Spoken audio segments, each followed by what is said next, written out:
उनका जो जीवन चक्र हो 4 अवस्थाएं हुआ उसकी, जैसे शुंडी हुआ है, पहले अंडा हुआ है, फिर शुंडी हुआ है, तो सब या इसके पंख सफेद हुआ है, ज्यादा अपना सफेद दिखता है ना, तो या गुलाबी हुआ है। ठीक है जी। 2 से 5 होता है, 5 दिन में जो अपने अंडे दे लेगा, जितने बच्चे भी नहीं, ठीक है, अंडे दे लेगा फिर उनसे बच्चे। और सफेद मुर्गी के भी जितने अंडे हुआ है ना, वो जो मसारी दिखते हैं वो है बीटल अंडा है, मकड़ी अंडा, ये चक्कर क्या होता है, तो एक जगह पड़े रहे, ठीक है।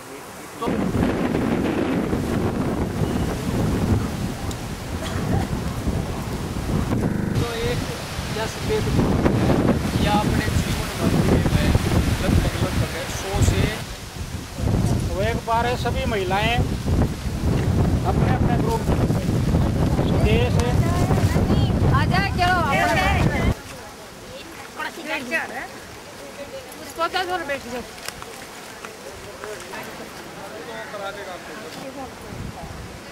मकड़ी अरे चल जी अरे चिल्लाए सिलेक्टिव होंगे ठीक कराई सोफा देखो इसको कितने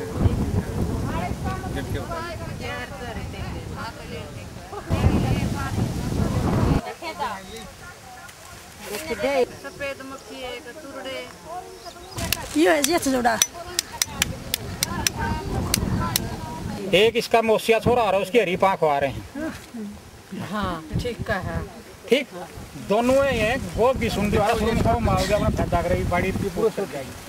जब बड़ी हो जाएगी फिर वह गोब ने खान लगेगी, फूला नहीं, फिर टिंडिया में घुसेगी, टिंडे फिर गिर जाए।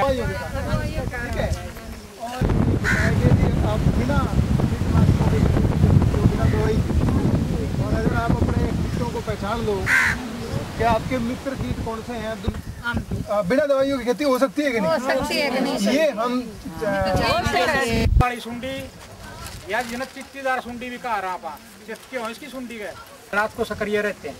ये अपने अंडे एक करके 3 से 4 से अंडे पत्ते गए निचले कान पत्ते में जैसे जड़ा रूम होंगे पेड़े पूरे दे देगा, नीला अंडा होगा, आंवड़े डाले के दासी दिलाते हैं, वो किया लागेंगे। फिर ये सुंडी बड्डी हो गया, कैप्सूल बन जाएगा, ये बन जाएगा कैप्सूल। इस कैप्सूल में दिल्ली बक्का खोखा पड़ा है, इसका बच्चा है, ये 5 किस्म के बोगड़े किट्टा आहिस्ता अपने छोटे किट्टा किसानों की आज ये सोच बन चुकी है कि बिना कीटनाशक के खेती नहीं की जा सकती। लेकिन उत्तर भारत में पहली बार एक प्रयास कृषि विभाग की तरफ से हो रहा है, जिसमें लोगों को ये बताया जा रहा है कि बिना कीटनाशक के भी खेती हो सकती है। और इसके लिए एक स्पेशल क्लास चलाई जा रही है जिसका नाम है खेत पाठशाला। आज हम जींद की एक ऐसी खेत पाठशाला में खड़े हैं और हमारे साथ हैं वो महिलाएं जो इस क्लास में आकर पढ़ रही हैं। उनसे जानते हैं कि आखिर वो क्या पढ़ रही हैं और क्या वो सीख रहे हैं। बीमारी ज़्यादा फैलने लग गई जी, इसके लिए हम खेती में आने लग गए जी। नहीं, क्या लगता है कि बीमारियां क्यों ज़्यादा फैल रही हैं? बीमारी ज़्यादा जी यो जहर छिड़कने लग रहे जी ज़्यादा पहाड़ी में जी, जो इसके कारण जी जहर फैल गया जी, तो जहर के कारण जी तो बीमारी फैलेगी जी, तो इसलिए जी बचाव के लिए हम आने लग गए। जितनी बचाव जाओ इतना बचा लिया जी।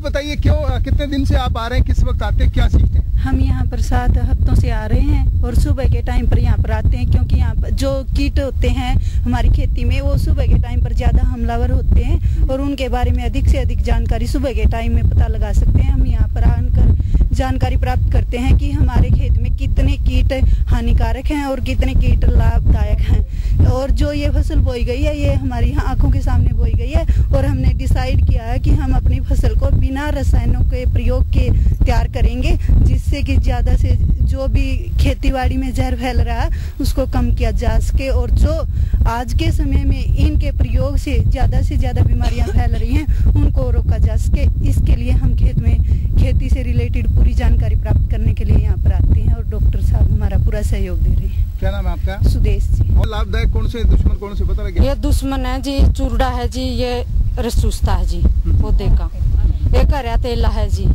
और रसूसा है जी, ये मिली बग है जी रसूसा है, और जी थोड़े से ये और कीट हैं जो इनको मसारी हैं, ये बचाव कर रहे हैं खेती का।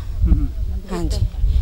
जिसमें कीटनाशकों के ऊपर कम से कम खर्च हो, खेती में कम से कम खर्च हो, कम से कम जहर का इस्तेमाल हो, इसके लिए खेत पाठशालाएं शुरू की गई थी कृषि विभाग के सौजन्य से। अब ये महिलाओं की खेत पाठशाला शुरू की है हमने, इस बात को मद्देनजर रखते हुए कि हरियाणा में महिलाओं की खेती में और वह सहायक धंधों में लगातार भूमिका बढ़ती जा रही है। हरियाणा में ये पहली बार किसी गाँव में महिलाओं की पाठशाला लग रही है, जिसमें हम अभी यह अनुभव करते हैं कि महिलाओं में जिंदगी के प्रति चाह है, उनकी सीखने की जो स्पीड है वो पुरुषों के मुकाबले ज्यादा है। पिछले 50 सालों से हम अपनी फसलों पर दवाइयां छिड़क रहे हैं और इतने ही सालों से भुगत रहे हैं बीमारियों का प्रकोप। अब समय है रुक कर ये देखने का कि क्या फसलों पर अंधाधुंध दवाइयों का प्रयोग जरूरी है। जिनसे सुनील मूंगा, इंडिया न्यूज हरियाणा।